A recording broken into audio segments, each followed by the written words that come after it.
কথায় আছে, যদি নিজের প্রয়োজনে কাঁটার ঝাড় তৈরি করা হয় তবে একদিন সেই কাঁটায় নিজেকেই বিঁধতে হয়। আজ পাকিস্তানের অবস্থা ঠিক তেমনই। যে তালিবান ক্ষমতায় আসায় পাকিস্তানের মধ্যে আনন্দের ঝড় বয়ে গেছিল, পাকিস্তানের রাস্তায় রাস্তায় মিষ্টি বিতরণ করে উৎসব পালন করা হয়েছিল, যে পাকিস্তান অস্ত্র গোলাবারুদ দিয়ে তালিবানদের প্রতি সাহায্যের হাত বাড়িয়ে দিয়েছিল, তাহলে আজ এমন কি হলো যে তারা পরস্পরের সব থেকে বড় শত্রু হয়ে দাঁড়ালো? একসময় যে আফগানিস্তানের হাত ধরে পাকিস্তানে উপহার আসতো, আজ সেই আফগানিস্তান থেকে গোলাবারুদ উপহার হিসেবে পাচ্ছে কেন? যে দুটি দেশ কোরআনের শপথ নিয়ে বলেছিল, আমরা দুই পরিবার, ইসলামের হাত ধরে আমরা অঙ্গীকার করছি, অথচ আজ তারা কেন একে অপরের ধ্বংস করার খেলায় মেতে উঠেছে? এমন কি হলো যার কারণে আজ সীমান্তে একে অপরের বিরুদ্ধে মারতেও মরতে প্রস্তুত? শেষ পর্যন্ত দুই দেশের জনগণের মধ্যে এমন কি আছে, সে খেলার মাঠ হোক বা বর্ডার, আফগানিরা পাকিস্তানের মানুষদের মারার জন্য তৎপর হয়ে উঠেছে? কি এমন ঘটনা ঘটলো যে পাকিস্তানিরা আফগানিস্তানের মানুষদের চরম শত্রু হয়ে উঠল? কি সেই ডুরান লাইন জানিয়ে এত রক্তক্ষয়ী যুদ্ধ? যেমন ভারত পাকিস্তান ব্রিটিশদের তৈরি সীমান্ত নিয়ে দশকের পর দশক লড়ে যাচ্ছে, আফগানিস্তান ও পাকিস্তানের অবস্থাটা তার চেয়ে কিছু ব্যতিক্রমী নয়। কিন্তু পাকিস্তান তো তালিবানদের বন্ধু, তালিবানদের আফগানিস্তানের মসনদে বসাতে আর তাদের তৈরি করতে এই পাকিস্তানই তো দিনরাত এক করে দিয়েছিল, অথচ আজ সেই তালিবান তাদের কবর খোঁড়ায় ব্যস্ত কেন? আফগানিস্তান এবং পাকিস্তানের এই সম্পর্কের মাঝে ভারতের ওপর কি প্রভাব পড়তে পারে? আমাদের লাভ হবে, না এই যুদ্ধ আমাদের জন্য একটা দুঃসংবাদ বয়ে আনবে? চলুন আজ এই ভিডিওর মধ্যে দিয়ে সবকিছু আলোচনা করে নেওয়া যাক। তাহলে আমার সঙ্গে ভিডিওটি শেষ পর্যন্ত থাকতে হবে। আর আমার চ্যানেলে যদি কেউ নতুন হয়ে থাকে তাহলে অবশ্যই চ্যানেলটি সাবস্ক্রাইব করে দেবেন।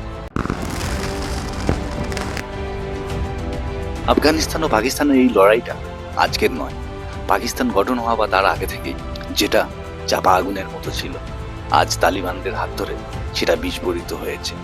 অথচ 1990-এর দশকে পাকিস্তান গোয়েন্দা সংস্থা আইএসআইয়ের হাত ধরেই এই তালিবানদের উত্থান এবং প্রশিক্ষণ। পাকিস্তান সরকারই মনে প্রাণে চেয়েছিল তালিবানরাই আফগানিস্তানের শাসনভার গ্রহণ করুক, তবে সেটা অবশ্যই নিজেদের স্বার্থেই চেয়েছিল, কারণ আফগানিস্তানের মধ্যে ভারত যেন কোনো প্রকার এই প্রভাব বিস্তার করতে না পারে, সেটা ছিল পাকিস্তানের প্রধান উদ্দেশ্য। 1996 সালে প্রেসিডেন্ট মোহাম্মদ নাজিবুল্লাহকে হত্যা করে তালিবান এবং জনগণকে সারিয়া আইনের প্রতিশ্রুতি দিয়ে এক বিশাল জনসমর্থন তৈরি করে। এখান থেকেই তাদের প্রথম আফগানিস্তান শাসনের সূচনা হয়। আর পাকিস্তান ছিল প্রথম রাষ্ট্র যারা তালিবান সরকারকে আন্তর্জাতিক মঞ্চে প্রথম সাপোর্ট দেয়। পাকিস্তান ভেবেছিল তালিবান সরকার এলে আফগানিস্তানের মধ্যে তাদের প্রভাব থাকবে, আর মধ্য এশিয়ার বাজার ধরার জন্য পাকিস্তানের কাছে এই আফগানিস্তানে প্রভাব বিস্তার করা খুবই প্রয়োজন ছিল। আজ যে ডুরান লাইন নিয়ে এই দুই দেশের মধ্যে এত ঝামেলা, সেটাও কিন্তু মধ্য এশিয়ার মধ্যে ব্রিটিশ ও রাশিয়ার শাসন কায়েম রাখার জন্যই নির্ধারণ করা হয়েছিল। যেমনভাবে ইংরেজরা ভারত পাকিস্তান বর্ডারে একটা জটিল রাজনীতি বাগিয়ে গেছে যার সমাধান প্রায় অসম্ভব, ঠিক তেমনই আফগানিস্তান ও পাকিস্তান বর্ডারে একই জটিলতা তৈরি করে গেছে। আর যে সমস্যার সব থেকে বেশি শিকার হতে হয়েছে বর্ডারের পাশে থাকা আফগানিস্তান পশতুন জাতিগত মানুষকে, তাই তারা আজও পাকিস্তান থেকে স্বাধীনতা চায়। আর এই নিয়ে দুই দেশের মধ্যে বিবাদ চরম পর্যায়ে পৌঁছেছে। তারা খাইবার পাখতুন এবং বালুচিস্তানের উত্তর পূর্ব অংশ নিজেদের বলে দাবি করে। আর এই সমস্যাটি তৈরি হয়েছিল 1900 শতকের শেষ ভাগে ব্রিটিশ ও রাশিয়ার মধ্যে মধ্য এশিয়ায় প্রভাব কায়েমকে রাখবে তার মধ্য দিয়ে। 1893 খ্রিস্টাব্দের 12ই নভেম্বর ব্রিটিশ ভারত ও আফগানিস্তানের মধ্যে সীমান্ত নির্ধারণ করা হয়। ব্রিটিশ কূটনীতিবিদ স্যার মর্টিমান ডুরান্ট এবং আফগান আমির আব্দুর রহমানের মধ্যে একটি চুক্তি স্বাক্ষরিত হয়। আর এই চুক্তির মাধ্যমে দীর্ঘ 2600 কিলোমিটার লম্বা সীমান্ত তৈরি করা হয়, যেটাকে ডুরান লাইন বলা হয়। কিন্তু আফগানিরা কখনোই এই ডুরান লাইনকে মেনে নিতে পারেননি।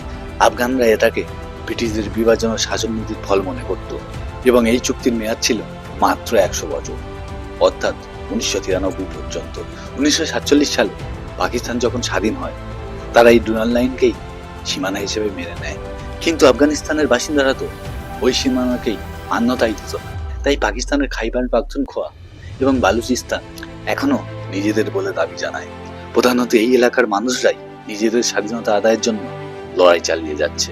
9/11 হামলার পরে 2001 সালে আমেরিকার নেতৃত্বে তালিবান সরকারের পতন ঘটে। তখন আফগানিস্তানের তালিবান ও অন্যান্য সমস্ত উগ্রবাদী গোষ্ঠীগুলো পশতুন অধ্যুষিত এলাকায় আশ্রয় নেয়। 2007 সালের শেষ দিকে ওয়াজিরিস্তান, বাজাউর, সোয়া ও অন্যান্য উপজাতীয় এলাকায় প্রায় 40টি গোষ্ঠী এক হয়ে তৈরি করে টিটিপি বা তেহরিকি তালিবান, যাদের মূল মন্ত্রই হলো পাকিস্তান ও তার মিত্র দেশগুলির বিরুদ্ধে জিহাদ করা এবং নিজেদের অঞ্চলকে পাকিস্তানের হাত থেকে ছিনিয়ে নেওয়া। আর এই সুযোগটাও তাদের সামনে চলে আসে। 2021 সালে তালিবান পুনরায় আফগানিস্তানের ক্ষমতায় আসে, যেটা পাকিস্তানকে প্রথমে খুশি করেছিল। কিন্তু তার সাথে সাথে এই টিটিপির উত্থান দুই দেশের সম্পর্ককে আরো জটিল করে তোলে। টিটিপি নিজেদেরকে স্বাধীন করার জন্য সীমান্তে পাকিস্তানের ওপর প্রায়শই হামলা চালায়। যেহেতু টিটিপি ও তালিবানের আদর্শগত মিল রয়েছে, তাই তালিবানও সর্বদা টিটিপিকে সাপোর্ট করে।